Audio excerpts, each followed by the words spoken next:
Good afternoon. Today I'm going to be reviewing the Cadisen C8205G. This watch is available from Cadisen Ali Global Store on AliExpress for €106. So firstly, let's look at the box that the watch comes in, and then I'll talk you through the other items one gets with the piece. So the watch comes in this black cardboard watch box. One removes the lid, and inside the watch sits within a foam cutout panel in the base, as one would expect. Although basic, it does suffice in protecting the watch in shipping, and I think it's perfectly acceptable to use this basic style of watch box, bearing in mind that this is a low tier price point piece at only €106. With the watch, one gets this cardboard warranty card, and I'm pleased to report the watch is covered by a 12-month international warranty. One also gets this owner's instruction manual leaflet and clear, concise diagrams. The instructions are in English, although basic, it does suffice in detailing the operation of the movement used, which is the Miyota caliber 8215 automatic. One also gets this Cadisen branded microfiber polishing cloth. I always think it's a nice touch to get a branded microfiber polishing cloth, irrespective of the price point of a piece. And lastly, one also gets this stainless steel bracelet pin resizing tool. So, with regards to the specifications of the piece, this is the Cadisen 8205G. The watch is clearly an homage to the Rolex Explorer, reference 214270, a watch I have previously reviewed on my channel. So, similar proportions to the Explorer, we have a 40mm case diameter, we have a lug-to-lug measurement of 48.3mm, a thickness of 11.3mm, and a lug width of 22mm. The oyster style bracelet tapers from 22mm at the lugs down to 18mm at the 2-button push deployant clasp. As you can see, the deployant is hidden, and the 2-button push triggers are just proud of the flanks to the bracelet. Personally, I would have preferred if Cadisen had used a flip lock clasp, or alternatively a 2-button push clasp, and signed it with either the Cadisen brand emblem or the Cadisen brand logo. The use of a hidden 2-button push deployant is a clear cost-cutting measure, and it really doesn't fit the aesthetic of this being an homage to the Rolex Explorer. So I dislike it. I think that hidden 2-button push deployant clasps are more suitable for dress pieces rather than daily wear pieces such as Explorer homages. With regards to the rest of the specification, we have a flat sapphire crystal.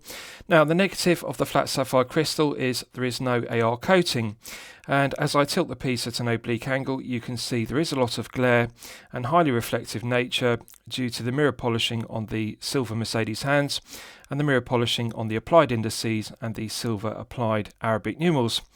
So the flat sapphire crystal is highly reflective. Now, this is also compounded by the use of a mirror polished rehort. If you look closely, you can see that Cadisen have mirror polished the rehort underneath the sapphire crystal. They've also laser engraved Cadisen many times around it, so it does do a good job of replicating the Rolex Explorer, which also has an oyster steel rehort, and that is laser engraved with Rolex and the coronet several times. So Cadisen deserve full credit because the quality of the laser engraving is very high, but however they've made a mistake, because rather than making it brushed satin finish as per the Rolex Explorer, they have elected to mirror polish it. As you can see, it's very shiny and reflective. So effectively what one has is a mirror underneath the flat sapphire crystal. When the light enters the sapphire crystal, there's no AR coating, and therefore it bounces around this mirrored rehort underneath, as you can see. So the lack of AR coating and the mirror polish rehort really do compound the problem, and as you can see, it makes the legibility of the dial, the applied indices and the hands very poor. It's just very shiny, very glossy, with a lot of reflection and a lot of glare. So they've made a mistake by not brush satin finishing the rehorts and by not using AR coating. Now, with regards to the dial execution, the applied indices and the applied Arabic numerals are very well finished. The mirror polishing is very good. The symmetry of the dial is excellent, as per the Explorer, which this is an homage to. However, I think they've over-branded the dial with too much text and specification. There's no need to have automatic underneath Cadisen at 12 o'clock. They should have put automatic at 6 o'clock. And also, it doesn't need to say sapphire on the dial. It's a given that a watch at this price point, €106, is going to have sapphire crystal rather than mineral crystal. One doesn't need to see that on the dial. And they've also put 1080M waterproof. Well, again, it's a given that this watch is going to be waterproof. They could have simply put automatic and 100 meters at 6 o'clock rather than putting automatic underneath Cadisen, because it clutters the 12 o'clock position too much with the silver applied brand emblem, and also the sapphire and the 1080M waterproof is too much information. It's too busy, too cluttered. The hands are a good proportion, although the minute hand is slightly too short. The tip of the minute hand doesn't extend to the minute ticks on the chapter ring, so it could be lengthened. The proportion of the Mercedes hour hand is good. Now, the length of the second hand is good. These are things that often Chinese brands within the low tier get incorrect. The hands are often too short, and the minute hand in particular often doesn't reach to the minute ticks on the chapter ring, which it should do. The proportions of these hands are good, and especially the length of the second hand. I like the way it reaches right the way to the minute ticks. So they've done a good job with the proportions of the Arabic numerals, the applied indices and the Mercedes hands, and also like the font of the Arabic numerals. They are very similar to the Rolex Explorer, which this is an homage to. It's a shame that other brands such as Pagani Design and San Martin, for example, haven't used the correct font to make a good quality homage. So I like the rectangular shape of the font to the Arabic numerals. It works very well. Dial layout is good, despite the lack of the AR coating and the poor legibility. With regards to the crown, it's solid 316L grade stainless steel, coin edge finished and embossed with the Cadisen brand emblem, mirror polished to a high standard, no sharp edges, no burrs. So let's test the screw down crown execution. Silky smooth, it's actually very impressive. It feels very similar to a Pagani Design screw down crown if you're familiar with the PD 1692 or 1690. Very similar feeling to the screw down crown. The screw down crown provides an effective hermetic seal to 100 meters, which is perfectly acceptable. Now, this uses the Miyota caliber 8215, which is a date complication movement, and therefore there is a phantom date setting position. When I pull it out to the first click position, that is the date setting position, and the date wheel still is present underneath the dial, and one can feel the date clicking over with a quick set complication. I dislike this because one can feel the loud audible clicks. They're very noisy and they feel heavier and louder than on an NH35A. So really I would prefer if they had used an NH38 without a date complication, and that would have deleted the phantom date setting position. The 8215, like the NH35A, has a date complication, but this is louder. So the first setting position is loud and audible. The second click is the time setting position. Now, the negative of the 8215, if you look at the second hand, you can see that the movement doesn't hack. The lack of hacking on the 8215 is something I dislike about it.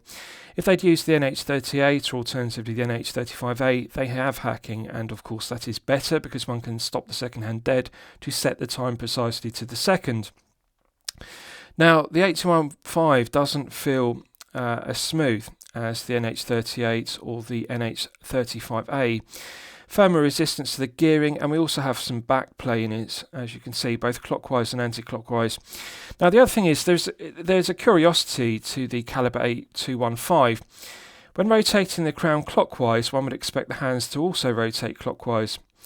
But like Rolex chronology movements, the crown has the opposite effect. If I rotate the crown clockwise, has the effect of rotating the minute hand anti-clockwise. If I rotate the crown anti-clockwise, has the effect of turning the hands clockwise, so the opposite direction to the way one would expect.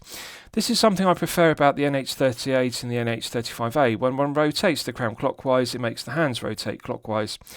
So this does take some getting used to, the crown rotating the opposite direction to the way the hands do, but this is the way that Rolex chronology movements also operate, and the crown makes the hands turn the opposite way to the way one would expect. So the lack of hacking is a negative. Pushing it back in, it's got a nice positive click. And let's test screwing it back down. Immediate thread pickup. So the screw down crown is actually very well made. Very good interface between the internal thread of the stainless steel crown and the external thread of the crown tube, and one can feel the compression of the O-ring inside the crown, providing the hermetic seal as it compresses against the end of the stainless steel crown tube. So The screw down crown is very well made. It's excellent quality, silky smooth, and it works very well.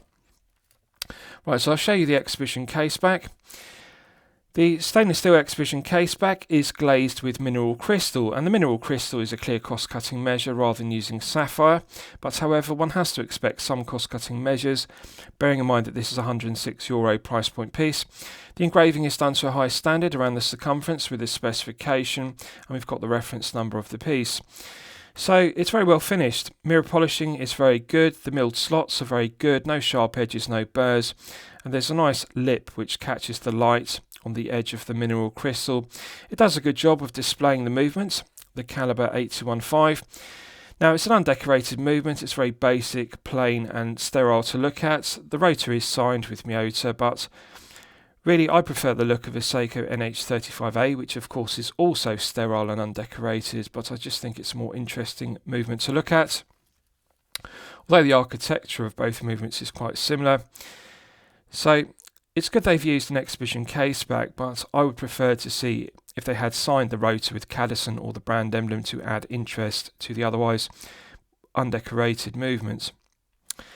Right, so I'll give you wrist shots and you can see how it fits on my 8-inch wrist. Now I haven't sized the bracelet, I've simply taken the watch out of the watch box, and as you can see it fits my 8-inch wrist with no difficulty whatsoever. It comes with a very long bracelet. This would actually fit up to an 8.5-inch wrist with no difficulties. I can easily slide my index finger underneath, plenty of length on the bracelet. And with regards to the heft of the piece, with all the links in the oyster style bracelet, it is 157 grams. As you'll know from my previous reviews, I consider circa 150 grams to be the sweet spot for a 40mm piece. So it feels very well balanced. Now, they've made a mistake with the bracelet. 22mm tapering down to 18 is too wide of a bracelet, and although it does taper correctly, 22 to 18 is the correct taper. They should have made the lug width 20, not 22. On a 40mm head of the piece, 20 to 16 is the perfect taper. That is why it's used by so many watch brands. On a 40mm head of the piece, 22 is too wide, and tapering down to 18 is too wide. The problem is the bracelet is too thick, and although it is a well balanced piece, the bracelet feels very heavy, and if it were 20 to 16 it would be significantly lighter than 22 to 18. So it's a well balanced piece, but it looks out of proportion. 22 is just too wide for the slender lugs. Now on a positive note, 11.3 is low profile, as you can see, with a flat sapphire crystal. So it's easily going to slip underneath a shirt cuff if you wear business shirts, and I think that if you wore this on a leather strap, rubber strap or NATO strap, that would enhance the comfort level of the piece, although it's not going to look right because 22mm on the strap will be too wide for 40mm. It's just a shame they made that error of 22mm because it does spoil the proportions of the bracelet. Now, as you can see, the lack of AR coating is a real problem, and also the mirror polished rehort underneath the sapphire crystal, which reflects the light and bounces it around underneath the sapphire crystal. So it's a real shame that it doesn't have AR coating because it really needs it. Now, another mistake they've made is they've mirror polished the tops of the lugs. On the Rolex Explorer, it has brushed satin finish on the tops of the lugs and mirror polished flanks. This is far too shiny.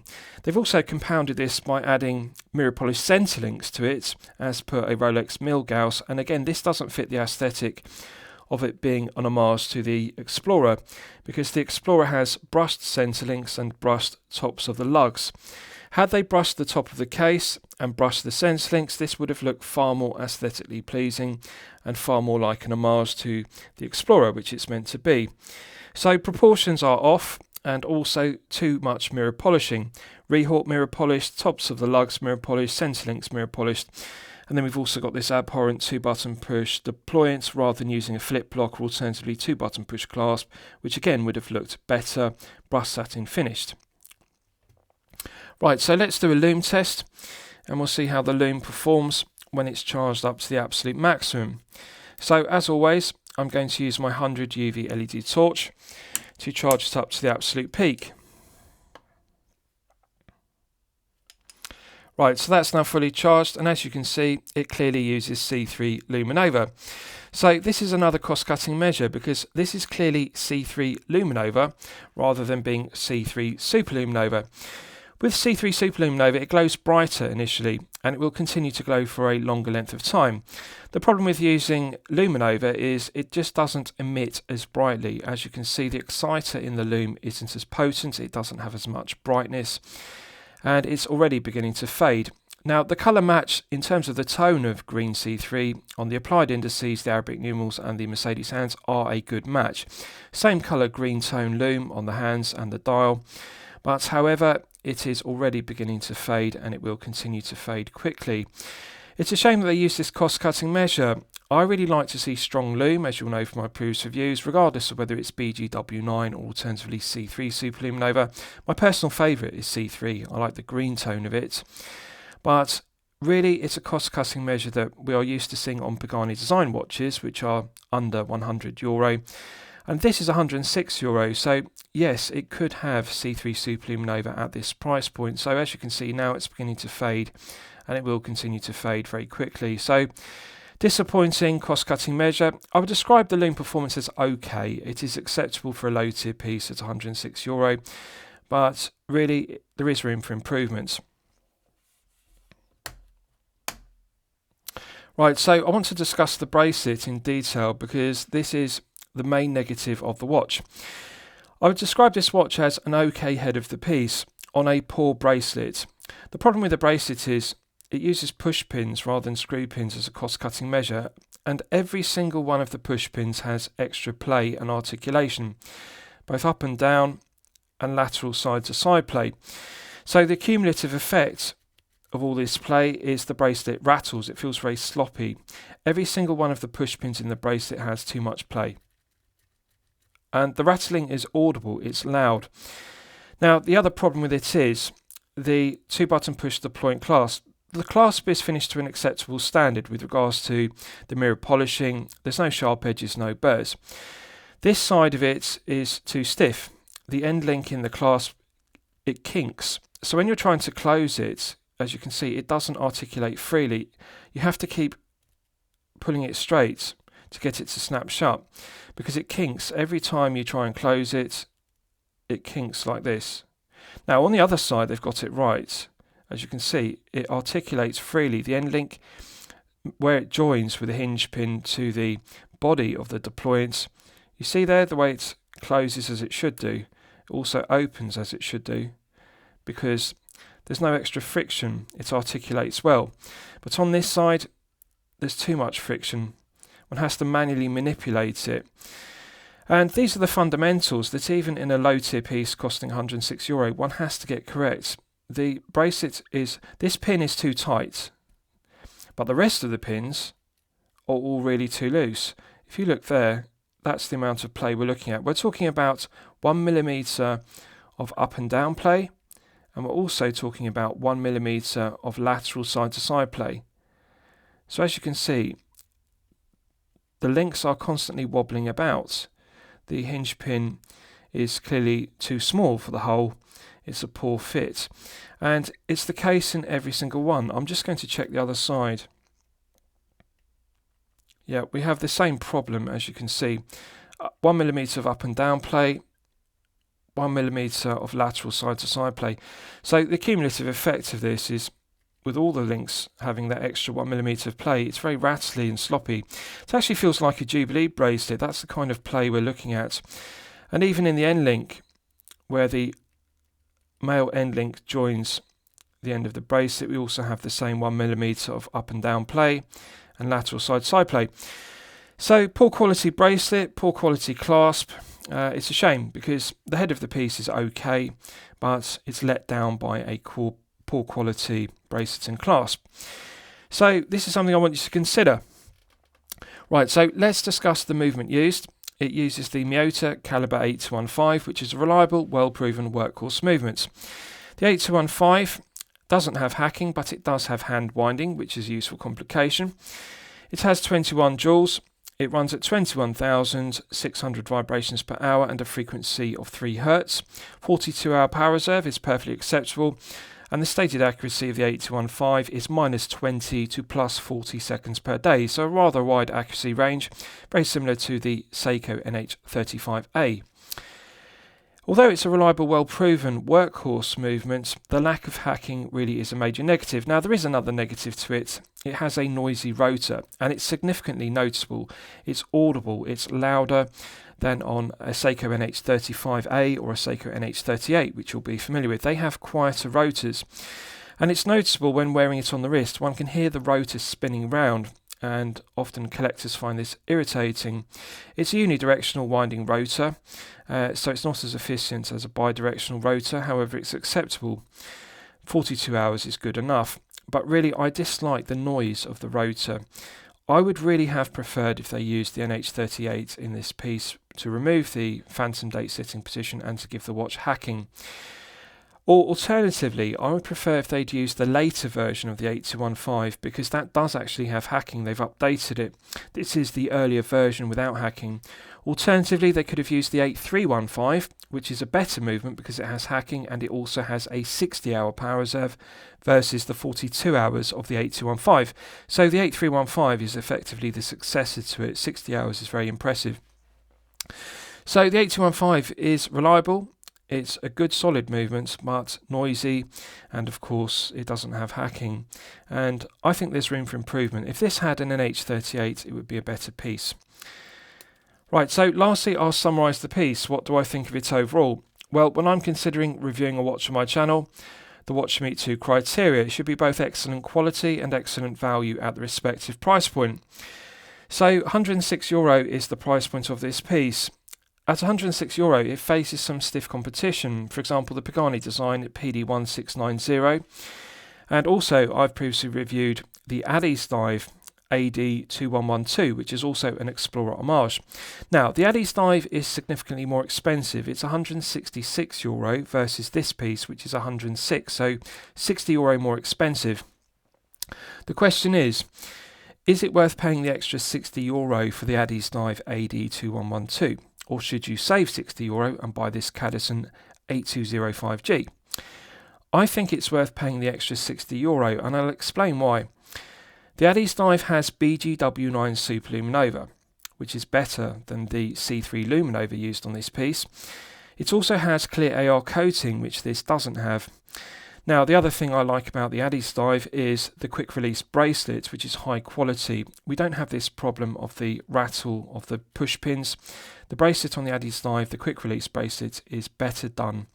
Now, of course, it does have the cost-cutting measure of the press clasp, which is abhorrent. However, for €8 one can upgrade that to a milled clasp from AliExpress.